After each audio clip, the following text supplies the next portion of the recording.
Hey guys, Metal Viking 82 here, back to show us some more plunder that I've acquired over the last little while.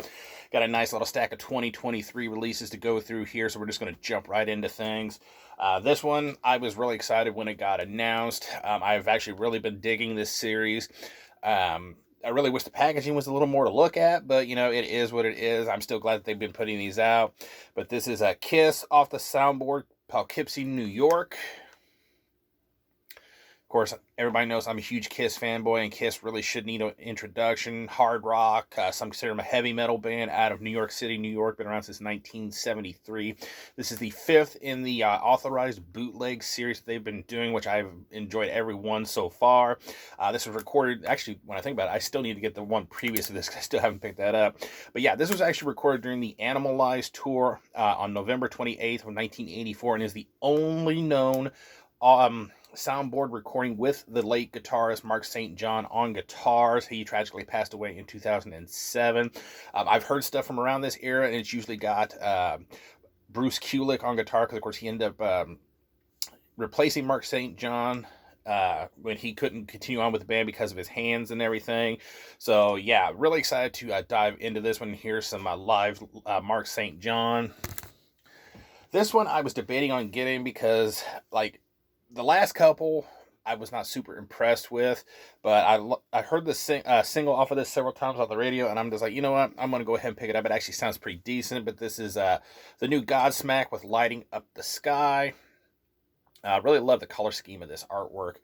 But of course, Godsmack, hard rock / new metal band from Lawrence, Massachusetts, been around since 1995. This is their 8th full-length album put out by BMG, recorded in 2022. So it says 2022 on the back, but this is a 2023 release.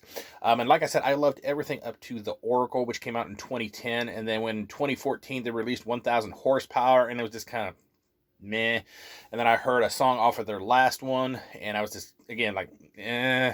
But then I heard the song You and I several times on the radio. I was like, okay, that actually sounds pretty decent, so I'm going to give this a shot. I found it pretty cheap at Target. And yeah, I mean, it's pretty decent. I really miss their old sound. They're not as heavy as they used to be. Like I said, they were still quite heavy up until the Oracle. And then after that, they just really kind of change directions, and it's not as heavy as I want it to be, but still pretty decent. This one, it has been getting a lot of talk on Facebook, or at least it was here within the last week or so. It's kind of died down since, but this is a band that I was into for a while, and after a while I was just like, I only want up until a certain point, and then I'm done with them. And then I got back into them, and that is the new Metallica 72 Seasons. Again, another band that really needs no introduction. Thrash metal early on, now more of a hard rock / metal now, at least in my opinion, from the Los Angeles and San Francisco areas of California, been around since 1981. This is their 12th full-length album put out by Blackened Recordings. And yeah, I actually really dig this album. I mean, listen to the singles that they were releasing. The only one that didn't really get me as much was it's like If Evil Had a Son, I think is what it's called. I can't remember off the top of my head, but I wasn't real super impressed with that one. There wasn't very much in the way of riffs that I really liked in that song. But yeah, overall, I think this is a pretty decent album. I think some of the songs, I can agree with some people, they go on a little too long at times. They could have been shortened just a little bit. I mean, it's like, I think 70 minutes long or something like that. I can't remember. It's been a few days since I've actually listened to this. But yeah, pretty decent album. It's not anything like the Holy Trinity of their early stuff, but still pretty decent. And it's good to see that they're still going and still putting out music. Next up, love the single off of this, The Surgeon, but I have not had a chance just yet to spin the whole thing, but everybody tells me it's a banger. That's the new Overkill with Scorched. Once again, a band that needs no introduction. Thrash metal out of New York, New York. And actually now more in the Old Bridge Township, New Jersey area. Been around since 1980. This is their 20th full-length album. Holy shit, that is just crazy to think. But like I said, I enjoyed The Surgeon, and I am really looking forward to diving into the rest of it. And of course, I had to get the Newberry Comics edition when I saw that it was available. So it came with a cool autographed postcard, which I'm going to be hanging up as soon as this video is over with. Really excited to finally add Dee Dee Vernie and Bobby Blitz's autographs to my collection. As soon as I saw that was up on their pre-order page, I just jumped right on it. I couldn't pass that up at all. Next up, Holy Moses with Invisible Queen.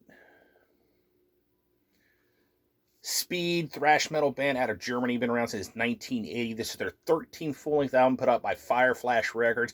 And unless I misread what I was reading with vocalist Sabina Klassen, this actually may be the very last Holy Moses album, which absolutely sucks. I really need to complete my collection on this band. But yeah, I've only listened to it a couple times, but this is just solid thrash metal. These guys have honestly, in anything that I've actually heard from them, I've never been disappointed with. And if this is their last album, then I think they're definitely going out on a high note. Next up, Deathgrave with It's Only Midnight. Death metal grindcore out of San Jose, California, been around since 2014. This actually features current and former members of Autopsy, Brain Drill, etc.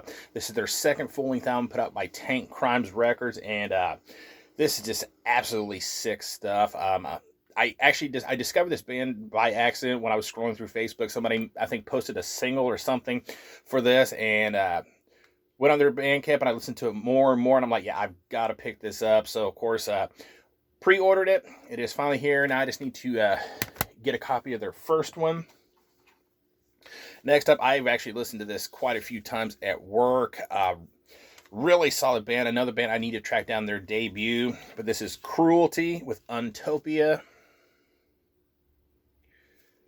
Doom Death / hardcore band out of Tokyo, Japan. Been around since 2017. This is their second full-length album put out by Profound Lore Records. And yeah, if you have not heard these guys yet, go check this out. I just love their blend of doom and death metal and hardcore elements. It just makes for a very interesting listen, especially with the lyrics and everything, because I think most of the lyrics are in, I want to say they're in Japanese, and then I think they kind of switch back and forth a little bit, but yeah, just really solid, really interesting stuff. Go check it out. That's all I can really say about it. It's just really good. Next up, we have Hot Graves with Plague Wielder. Death, black, thrash metal, and kind of some crust elements as well. Band out of Gainesville, Florida, been around since 2008. Of course, project of Mike Colby from Warflurch and Plasmodulated.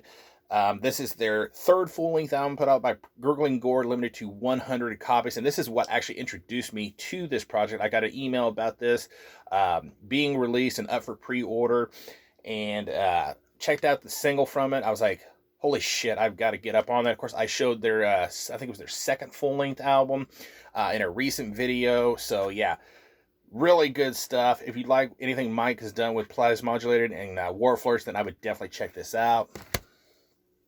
Next up, did a review for this. So if you want my full thoughts, you can go check out that review. And it's definitely worth checking out. This is Anger Rot with the Profound Recreant. Death metal out of Sioux Falls, South Dakota, been around since 2017. This is their third full-length album put out by Redefining Darkness Records. And this is just evil, heavy, and just absolutely nasty sounding stuff. Features members of Suffer, Empty Throne, among others. I mean, this is just an absolute banger. Go check this out. And last but most certainly not least, this is the one that I actually discovered through a Facebook post by George Callias, the Nile drummer, because he actually does drums on this. He showed a picture of himself holding a copy of it, his own copy of it, and I was like, that looks interesting. I'm going to check that out, and loved what I heard, so I picked up a copy. This is Embryo with A Vivid Shade of Misery. Melodic death metal / metalcore band out of Italy, been around since 2000. This is their fifth full-length album out on Rock Shots Records, and this is just absolute fire. I absolutely love this. George's drumming is absolutely killer as always. Highly recommend checking out Embryo. I definitely want to track down the rest of their material. All right, that is going to do it. Thank you guys so much for watching and subscribing, and until next time, stay brutal.